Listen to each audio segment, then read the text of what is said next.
Maqaan koo Addisuu Hayiluun jedhama. Instituutii Qorannoo Qonnaa Oromiyaatti qindeessaa tiraansfoormeeshinii qonnaati. Akkasumas qorataa hawaasa diinagdee qonnaati. Waa'ee biizines pilaanii yookiin qophii biizinesii inisheetivii bunaa irratti isiniif dhiyeessuuf yaala.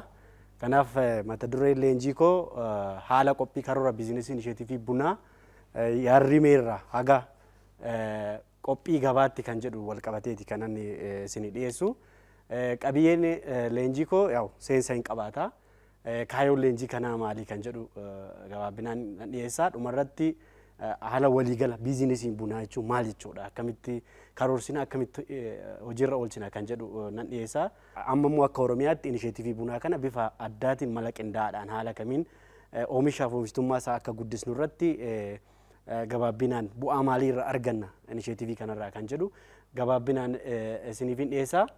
Akka waliigalaatti karaa oomisha bunaatti utuu hin darbiin dura tiraansfoormeeshinii qonnaa jechuun maal jechuudhaan jedhuu fi tiraansfoormeeshinii qonnaa yoo jennu qonna aadaa harkaa karaa afaanirraa gara gabaatti kan xiyyeeffatee fi oomishtummaa kan guddisu irratti kan xiyyeeffatu jechuudha. Kanaaf tiraansfoormeeshinii qonnaa yoo jennu irra jireessa gabaa giddugaleessa godhannee fi qulqullina oomishaa giddugaleessa godhannee kan oomishnu jechuudha. Kanaaf tiraansfoormeeshiniin qonnaa mala aadaarraa gara mala ammayyaa ta'een gabaa taargeet goonee kan oomishnu jechuudha. Akka waliigalaatti agarsiistuuwwan tiraansfoormeeshinii qonnaa kan jedhaman jiru. Inni tokko oomishtummaa guddisuudha. Oomishtummaa midhaanis kan laayivistook yookiin immoo kan horiitis guddisuudha. Inni kan biraa oomishtummaa namaas. Namni kan oomishu ispeeshaalii makaanaayizeshinii fayyadamnee oomishtummaa namaa dabaluudha. Inni kan gabaa giddugaleessa godhannee kan oomishnuudha. Kun alargii guddisuu irratti kan xiyyeeffate agarsiiwwan kanaa. Kan biraa hammattummaa kan ta'u kana jechuun qonnaan bulaa hunda kan hammate giddugaleessas kan harka qalleeyyiis akka waliigalaatti qonnaan bulaa hunda kan hammate jechuudha. Kan biraa immoo oomishnu kana qabeenya uumamaa keenya eegaa kunuunsaa yoo oomishne tiraansfoormeeshinii keenya guutuudha jechuun hin danda'amu jechuudha akka waliigalaatti.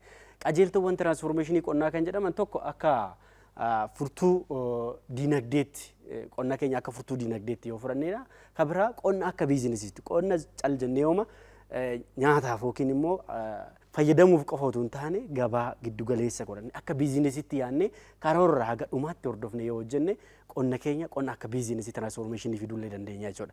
Kan biraa funca soonaa keessa mala funca soonaa ittiin walitti hidhamiinsa gabaallee uumne qonna keenya ceessisuu dandeenya jechuudha. Inni kan biraa qajeeltowwan tiraansfoormeeshinii qonnaa keessa inni kan biraa haala qilleensaa fi gosa oomishaa oomishnu filannee kamtu eessatti ta'a kan jedhu sanallee kan of keessatti qabate ta'uu qaba. Inni akka biraa hammachiisuma yookiin immoo hirmaannaa qaama hundaallee kan of keessatti qabate ta'uu qaba jechuudha akka waliigalaatti. Akka Oromiyaatti yaa'u inisheetiviiwwan naannaa inisheetivii 33 hojjetamaa jira. Isaan kan sana keessa amma xiyyeeffannee irratti kan hubannoo walii kennuuf yaadnu inisheetivii bunaa irratti. Inisheetivii bunaa kana eega jalqabee tureera garuu amma bifa addaatiin jallisiillee dabalatee teekinooloojiiwwan garaagaraa fayyadamnee oomishaaf oomishtummaa bunaa dabaluu waan qabnuuf amma sirriitti kan irratti waliin haasofnu inisheetivii bunaati jechuudha. Inisheetivii 33 keessaa inisheetivii bunaa irratti kan xiyyeeffannee haasofnu.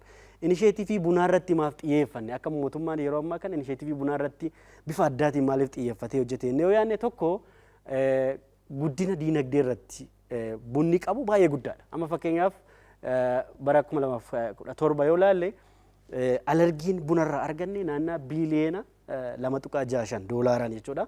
Waggaa tokkotti alargii irraa qofa arganneerra. Kanaaf xiyyeeffannaa guddaa kan kennineef bunaaf kanaaf. Kan biraa akka Oromiyaattis oomishaaf oomishtummaan bunaa yeroo yerootti dabalaa jira. Kanaaf haalli oomishaaf oomishtummaa guddisuu ga'aa waan jiruuf buna irratti xiyyeeffachuun barbaachiseef jechuudha. Inni kan biraa inisheetivii bunaa kana bifa addaatiin hojjetamuun kan barbaachisu jiruuf jireenyi naannaa miliyoona 20 ta'u funca soonaa bunaa irratti kan hundaa'edha. Kana jechuun persentii guddaadha jechuudha.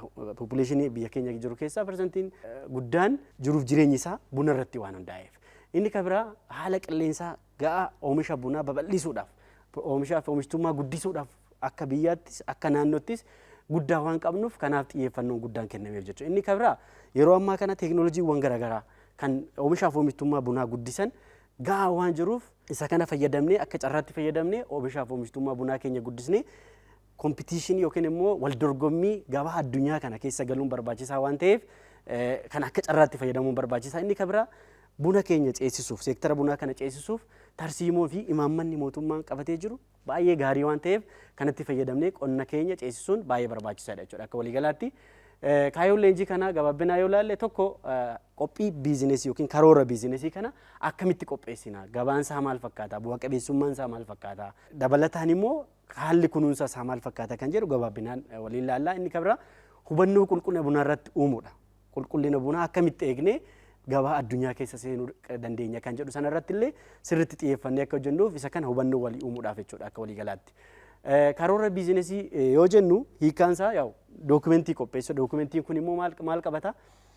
Oomisha kaman oomisha akkamittan oomisha kan jedhu sana sirriitti beeknee kana jechuun sanyii gosa kam filannee eessatti oomishna kan jedhu kana sirriitti adda baasuun baay'ee barbaachisaadha. Yeroo oomisha oomishnu baasiin ni barbaachisa. Baasii hagamii immoo nu gaafata kana yoo oomishnu. Isarraa immoo galii hammamii arganna kan jedhu kana sirriitti xiinxallee itti galuu qabna waan ta'eef biizinees pilaanii kana qabata. Inni kabiraa kan oomishne kana immoo eenyutu nurraa bita eenyutti gurgurra kan jedhu haala gabaasaa qulqullina inni irraa barbaadamu. Gabaan addunyaa yeroo ammaa kana qulqullina barbaada.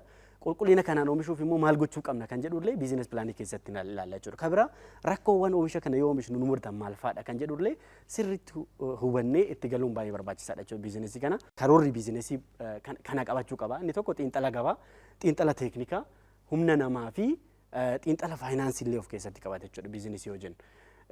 Xiinxala gabaa yoo fudhanne inni tokko amma yeroo ammaa kana carraan gabaa bunaa jiru kan barbaadu ispeeshaalii biyyoonni guddatan akka Awurooppaan Ameerikaa fayyadamtoonni buna ispeeshaaliitii jennu yookiin immoo buna filatamoo addaa kanarratti kan xiyyeeffatanii fayyadaman waan ta'eef fedhii isaaniillee guutuun baay'ee barbaachisaadha. Isaan barbaadu oomisha guddaa caalaa qulqullina irratti kan xiyyeeffatan waan ta'eef qulqullina isaanii barbaachisu eeganii oomishuun baay'ee barbaachisaadha. Inni kabiraa iftoomina illee barbaadu. Yeroo ammaa kana bunni oomishamu eessatti oomishame akkamitti oomishame kan jedhullee of keessaa qabaachuu qaba. Kanaaf isa kanarratti xiyyeeffannee buna akkamitti akka oomishnu eessaa akka dhufe sirriitti jalqabaa kaasee haga dhumaatti sirriitti histirii yookiin immoo seenaa buna sanaa sirriitti ibsinee paakeejii isaallee sirriitti guunnee gabaadhaa dhiyeessuun baay'ee barbaachisaadha. Inni kabiraa yeroo ammaa kana gabaan bunaa akka addunyaatti babal'ataa jira. Kana jechuun biyyoonni baay'een buna oomishanii gabaatti dhiyeessaa jiru. Kanaaf kana keessatti ga'ee biyyi keenya bunarraa argattu dabaluun baay'ee barbaachisaadha. Kanaaf carraa bal'aatu jira. Kanaaf immoo qulqullinaan baay'inaan oomishnee gabaatti dhiyeessuun nurraa eegama jechuudha. Kanaaf qonnaan bulaanis qulqullina barbaachisuun haala barbaachisuun oomishnee akka biyyaattis akka dhuunfaattis waan argachuu qabnu argachuu waan qabnuuf kanarratti xiyyeeffannee oomishuun baay'ee barbaachisaadha. Inni kabiraa gabaa keessatti kan ilaallu biizinesii yoo jennu gabaallee dabalata waan ta'eef qulqullina irraa eegamu oomishuudha. Qulqullina bunaa yoo jennu qulqullina bunaa eeguun tokko akka biyyaatti sharafa argannu sana nu dabala. Lammaffaa immoo oomishtootaaf illee galii guddaa argamsiisa jechuudha. Istaandaardiin akka addunyaatti taa'ee jiru maali? Buna jechuun buna qulqullinaan oomishna yoo jennu maal irratti xiyyeeffannee oomishne qulqullina bunaa eegna kan jedhu gabaabinaan ilaaluuf tokko bakka oomishaa fi gosa oomishna. Gosa sanyii kan oomishna. Addunyaan gosa sanyii kan barbaada. Kan oomishnu kun immoo haala agirooekooloojii yookiin immoo haala qilleensaa bunaaf mijataa ta'e irratti oomishna moo kan jedhu kana sirriitti ilaaluun baay'ee barbaachisaadha qulqullina bunaa yoo eegnu. Inni lammaffaa yeroo sassaabbii immoo addunyaan hanqina tokko yoo qabaate bunni keenya fudhatama hin qabaatu waan ta'eef buna diimaa qofa yoo sassaabne qulqullina bunaa kana eegnu. Almost parsantii 100 buna diimaa irratti yoo funaanne qulqullina bunaa keenya eeguu dandeenya jechuudha.